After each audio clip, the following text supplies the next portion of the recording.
Okay, so today we're going to be talking about our fourth of our 5 basic human movements. We're going to be talking about climbing today. Now, I want to review these 5 basic movements before we go into climbing. These 5 basic human movements, I believe, are the most integral parts of human movement. Now, we, of course, don't execute these movements as much as I believe we should, but our ancestors did, and I believe that we evolved to make these movements happen.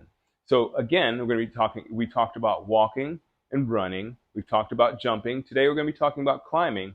And later on next week, we'll be talking about throwing. So climbing, it's not something that we do on a consistent basis. Although, as I said before, I do believe that we evolved to climb. Climbing is important.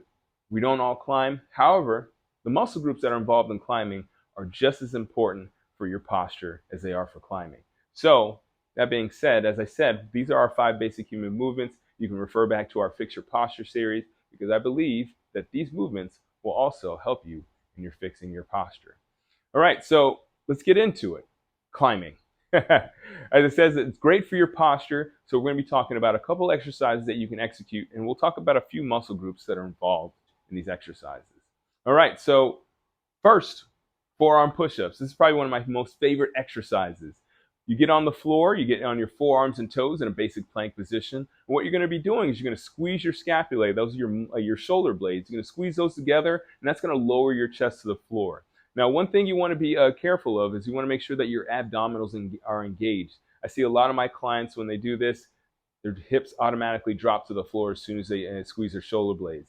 And that's because they're not engaging their core. So I like this exercise because not only is it a shoulder exercise, but it's also a great core exercise. It involves your abdominals, it involves your lower back, but it also involves your levator scapulae, those muscles that raise your shoulder blades up, and also your traps, your rear delts, and your rhomboids. All these muscles are going to help pull you up as you do your pull-ups or as you do your climbing.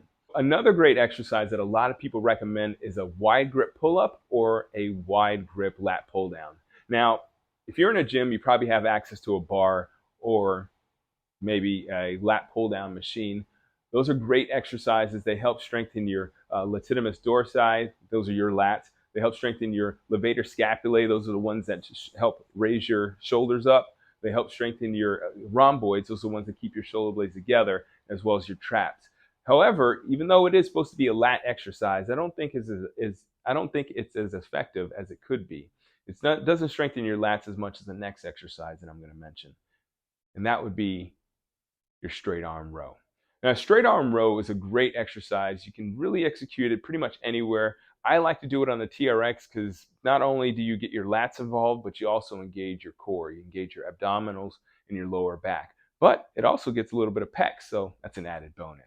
So those are the exercises I believe are the most important for helping you strengthen your climbing muscles. If you have any questions about those exercises or any other questions about this video in particular, I would love you to leave them down below in the comment section.